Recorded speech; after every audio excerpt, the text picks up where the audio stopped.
Do you often go camping in the winter? When my husband, Marvin, was alive, we used to plan overnight camping trips in the forest together. The feeling of sitting in a cozy tent, the warmth of our breaths mingling in the chilly air, and sipping on a steaming cup of coffee was nothing short of magical. But since Marvin passed away in a car accident, Troy and I have stopped going. For us, winter became a symbol of cold, solemn silence, a pause marking the end of everything familiar. Then, one freezing winter, when frost crept across the ground and bare trees stretched their skeletal branches against a pale sky, something began to stir in Troy, and in me, too. I will never forget the look in his eyes that day. His gaze was deep and reflective, like a mirror holding both longing and a quiet sadness. "Mom," he said softly, his voice trembling but filled with a hopeful warmth that pierced through the chill, "do you remember how we used to visit the forest every winter?" His words were like a breeze, sweeping away the dust of memories long buried. Images came flooding back, the two of us bundled in layers of thick clothing, our footsteps crunching gently on the snow-covered ground, and the thermos of hot cocoa in our hands, sending tendrils of steam curling into the frosty air. The crisp, clean forest air filled my lungs, and my heart felt lighter just thinking about it. Those weren't just trips, they were our sanctuary, a sacred tradition that bound us together. In those winters, amidst the frost and silence, we found not just cold, but warmth, love, and a treasure trove of memories. The thought of returning to that special place tightened my chest, as though I was touching a wound that hadn't fully healed. Memories flooded in, both comforting and agonizing. It wasn't just a place, it was a fragment of us, of Marvin, and I wasn't sure I was ready to face it. Troy's voice pulled me back to the present. "Mom, maybe we could go back this year?" His question was as soft as a whisper, yet I caught the undertone of cautious hope. His gaze held a mix of hesitation and longing, as though he feared he was asking for too much. I studied his face, where traces of childhood lingered but were steadily giving way to the contours of adulthood. At 18, Troy was poised between the boy I had held close and the man he was becoming. In his eyes, I saw something new, a quiet strength and an unwavering determination. "All right," I said softly, my voice calm though my heart was anything but. The following weekend, we set out early in the morning. A thin veil of frost blanketed the ground, and the crisp, cold air carried the faint, resinous scent of pine. Troy had packed a backpack full of snacks and a blanket, while I carried the old thermos that had been with us through countless winters, a relic of times when Marvin still walked beside us. The car rolled along familiar roads, the scenery outside unfolding like a wintry painting. Snowflakes drifted gently past the windows, dissolving into the gray morning. It had been over 3 years since Marvin's passing, but the ache of his absence lingered, a quiet ember burning in the depths of my heart. I glanced over at Troy, his hands steady on the wheel, his expression focused yet tinged with the warmth and tenderness that reminded me so much of Marvin. My chest tightened. His growing maturity filled me with pride, but also a bittersweet ache. Marvin's spirit lived on in him, in his gestures, in his resolve. As we left the city behind, the road stretched into the wilderness. Snow-covered fields gave way to dense woods, the trees standing stark and silent against the pale sky. The path to the campsite was quieter now, overgrown with foliage and less traveled. In my mind, I envisioned the campsite as it had once been, a small sanctuary filled with the glow of firelight, the scent of burning wood, and the sound of Marvin and Troy's laughter echoing in the cold night air. Those memories felt like treasures, fragile and irreplaceable. But as the road twisted deeper into the forest, something unexpected happened. It shattered the peaceful reverie in my mind and set our journey on a path I could never have foreseen. The car suddenly came to a halt on the deserted road, the engine sputtering and then falling silent, leaving an eerie stillness that seemed to echo in the frozen winter air. I felt a knot tighten in my chest, an instinctive unease settling in. Outside, snow fell steadily, blanketing the world in a pristine, cold silence. The flakes swirled in the dim light, painting the road ahead with an endless stretch of white. Troy furrowed his brow as he turned off the ignition, casting a reassuring glance my way. "I'll check it out, Mom." "Stay here and keep warm," he said, his tone steady but edged with quiet concern. I watched as he stepped out, the crunch of his boots on the snow audible even through the car's insulated silence. From my seat, I could see him moving to the hood of the car, lifting it with practiced ease. The beam of his flashlight cut through the growing darkness, illuminating the machinery inside. His expression was focused, his movements purposeful, and I found myself struck by how much he had changed. This wasn't the little boy who used to run to me with scraped knees and tear-streaked cheeks. This was a young man, calm and self-assured, taking charge of a situation I would have once handled for him. After a few minutes, he closed the hood and returned, his cheeks flushed from the biting cold. "The engine's not looking good," he said, shaking his head. "I'll call for roadside assistance." I nodded, trusting his judgment. As he dialed, I found myself observing him with a mix of awe and a pang of sadness. At 18, Troy was no longer the child I once carried, but a man standing on the threshold of adulthood. There was a quiet determination in his eyes, a steadiness in his demeanor that reminded me so much of Marvin, his father. Troy hung up the phone and looked at me. "They'll come, but it's going to take a few hours. The snow's making it hard for them to reach us quickly." He hesitated for a moment, then continued, "I think we should set up the tent here and wait it out. It's better than staying in the car all night."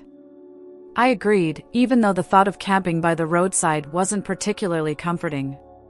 Yet, there was something about Troy's calm confidence that made me feel like we would be fine. From the trunk, Troy retrieved the tent and other essentials, his movements swift and assured. The snow was falling harder now, coating the ground in a thick layer of white. Despite the cold and the encroaching night, Troy worked with quiet efficiency, piecing the tent together as if he had done it countless times. I stood nearby, my breath forming small clouds in the frosty air, watching him with a mixture of pride and something deeper, something bittersweet. Each motion he made, a quick glance to ensure the poles were secure, a tug to tighten the tent fabric, echoed Marvin's gestures. I couldn't look away. It was as though Troy wasn't just our son, but a living, breathing fragment of the man I had loved and lost. In his movements, I saw Marvin's confidence, his patience, his quiet strength. When the tent was finally up, Troy turned to me with a small smile, brushing the snow from his coat. "It's ready, Mom. Let's get you inside." The warmth in his voice, the way he extended his hand to help me step into the tent, it overwhelmed me. I felt an ache in my chest, a blend of pride and sorrow so deep it left me momentarily breathless. My son was no longer a boy. He was growing into the kind of man his father had been, dependable, kind, and selfless. Inside the tent, Troy spread out a blanket and pulled snacks from his backpack, setting everything up with the same care and attention Marvin had always shown. I watched him in the dim light of the flashlight, the glow catching the angles of his face, now sharper, more defined. For a moment, I was transported back to those winters with Marvin, to the nights we spent laughing under the stars. But Troy wasn't just a reflection of Marvin, he was himself, his own person, shaped by time and experience. And yet, in his maturity, I couldn't help but feel the echo of his father. It was comforting and heartbreaking all at once. I reached out, placing a hand on his. "Troy, I'm so proud of you," I said softly, my voice thick with emotion. He looked up, his smile warm, his eyes so much like Marvin's it made my heart ache. "Thanks, Mom," he said simply, the quiet confidence in his voice reminding me again of the man he was becoming. As I sat there, the wind howling softly outside and the snow continuing to fall, I realized that this moment, despite its challenges, was a gift. It reminded me of all the love that still remained, of the legacy Marvin had left behind in our son. And in that moment, I knew we would be okay, no matter what the night brought. Troy had everything arranged as if we had already arrived at our campsite. As he looked around, the snow-covered clearing glowing softly under the pale moonlight, he turned to me with a warm smile. "Instead of going to our usual spot, how about we camp here, Mom? This place seems just as perfect," he suggested, his tone light but thoughtful. I couldn't help but smile and nodded gently. "That sounds like a wonderful idea." Without missing a beat, Troy got to work. He opened the back of the car and started unloading, his movements purposeful and efficient. It was as if he had planned for this exact situation all along. In no time, he had cleared snow from a nearby picnic table, set up a portable grill, and laid out an array of supplies: fresh steaks, colorful vegetables, crusty bread, and even a small bottle of wine. The scene unfolding before me was almost surreal, like a winter postcard brought to life. The soft glow of the lanterns, the rising steam from the grill, and the gentle flicker of the snow reflected in the lamplight, it was breathtaking. I chuckled softly, both at the idyllic scene and at Troy's meticulous preparation. "Where did you learn to plan this well?" I teased as he set everything up with practiced ease. He grinned as he lit the grill. "I've had a great teacher," he replied, his eyes twinkling with affection. We soon found ourselves sitting inside the tent, the warmth of the portable heater spreading through the enclosed space while the savory aroma of the food wafted in. Troy busied himself grilling the steaks, his movements steady and confident. I watched him, my heart swelling with pride and an ache of nostalgia. In that moment, Marvin's absence felt palpable. This was the kind of scene we used to create together, the kind of care he always showed. As if reading my thoughts, Troy reached for a small bottle of red wine he'd kept hidden among the supplies. I raised an eyebrow in surprise. "You thought of everything, didn't you?" I said with a laugh. He shrugged, pretending to be modest but clearly pleased. "I wanted this to be special." Troy poured the wine into 2 small glasses, carefully handing one to me before lifting his own. His expression softened as he raised his glass in a toast. "To the most amazing woman I know," he said, his voice warm and sincere. I felt my cheeks flush, and I wasn't sure if it was from the wine or his heartfelt words. I met his steady gaze, which held a quiet reverence, and my heart ached with both love and gratitude. "You're too kind, Troy," I murmured, feeling a lump rise in my throat. He shook his head, his voice firm yet gentle. "No, Mom. I mean it." For a moment, the world outside faded away, and it was just the 2 of us, sitting in the soft glow of our makeshift campsite. The flickering light reflected in Troy's eyes, and in them, I saw not only the man he was becoming but also the echoes of Marvin's unwavering strength and love. As we clinked glasses, I smiled, knowing this night would remain etched in my memory, a moment of connection, warmth, and the kind of love that transcends time and loss. We spent the entire evening talking, laughing, and savoring the meal Troy had so thoughtfully prepared. Every gesture, every little detail he'd taken care of that day, made me feel truly cherished in a way I hadn't felt for a long time. As the sun dipped below the horizon, the forest transformed into something even more magical. The sky deepened into shades of indigo and rich violet, while the crisp night air carried an almost sacred stillness. The snow sparkled faintly in the moonlight, as if the entire world had been dipped in stardust. After dinner, Troy went to the car one more time, a determined look on his face. "Let's see if she'll start now," he muttered, sliding into the driver's seat. I watched from a distance, holding my breath as he turned the key in the ignition. The engine sputtered, coughed, and then fell silent. He tried again. The same result. "No, no, no," he said under his breath, giving the key another twist. The engine made a feeble noise before fading to complete silence. Troy stepped out, exhaling deeply, his breath clouding in the frosty air. He turned to me with a small, resigned smile. "Well, I guess we're really camping here tonight, Mom," he said, his tone light but accepting. I couldn't help but laugh softly. "Looks like it," I replied. It was clear that we had no choice but to stay the night in the tent. But as I settled back inside, wrapped in layers of warmth and surrounded by the cozy glow of our little setup, I realized something I hadn't expected. I felt lighter. The weight of the past, the grief and fear that had clung to me for years, seemed to loosen its grip. Spending this time with Troy, seeing his humor and resilience, his quiet strength and unwavering care, had pulled me out of the shadow of my own thoughts. I found myself smiling more, laughing freely, and being present in a way I hadn't been in years. That night, as the forest enveloped us in its serene embrace, I realized how much I'd missed moments like these, simple, unguarded joy shared with someone I love. And for the first time in a long while, I didn't feel weighed down by what I'd lost.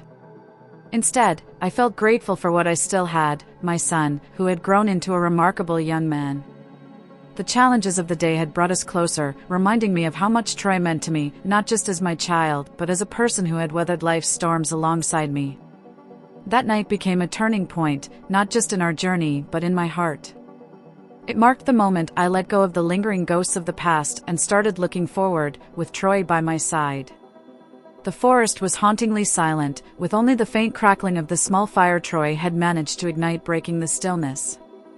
We huddled together under a shared blanket, cocooned against the biting cold. Slowly, the tension of the situation began to fade, replaced by a comforting intimacy.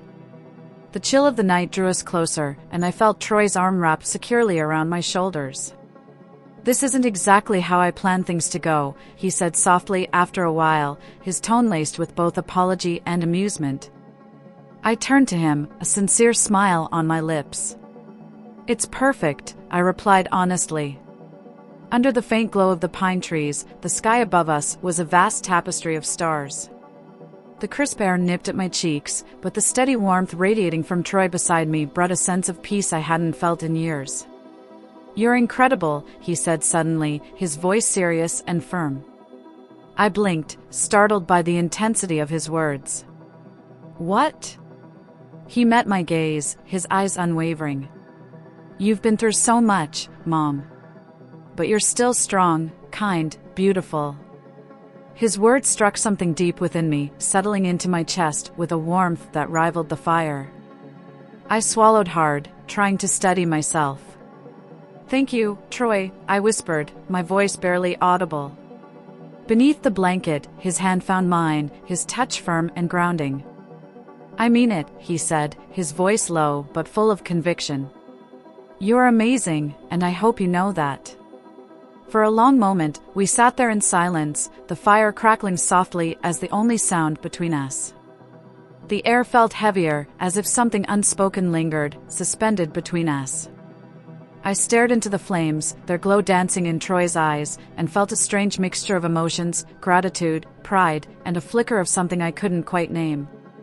In that profound stillness of the snow-covered forest, I came to a realization that both comforted and unsettled me. Troy was no longer just my son.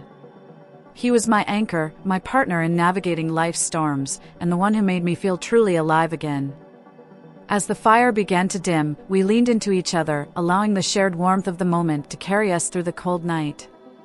It wasn't the night we had planned, but it was a night that would linger in my heart forever.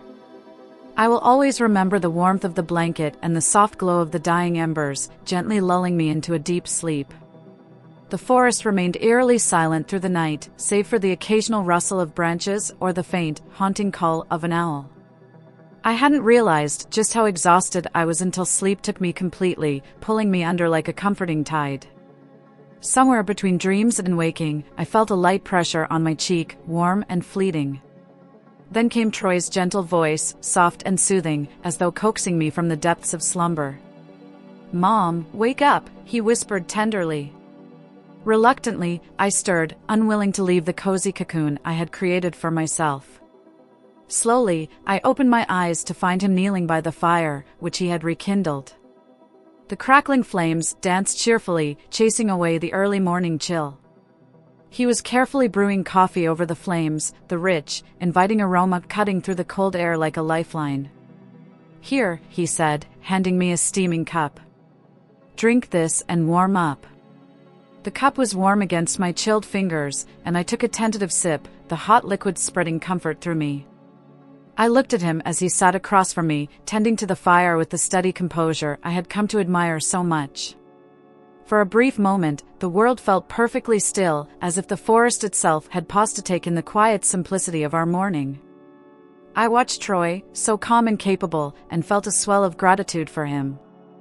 About 30 minutes later, the rescue team arrived, their headlights piercing the pale morning light. They quickly assessed the situation, towing our car to the garage. Troy and I climbed into the rescue vehicle, both relieved and a little reluctant to leave our impromptu campsite behind. As we made our way home, I glanced at Troy sitting beside me, his profile illuminated by the morning sun. Though the night hadn't gone as planned, it had given me something unexpected, a deeper connection to my son, a profound appreciation for his resilience, and a renewed sense of strength in myself. That night in the forest may not have been perfect, but it had been unforgettable. It reminded me that even in the most unexpected places, warmth, love, and a sense of home could always be found.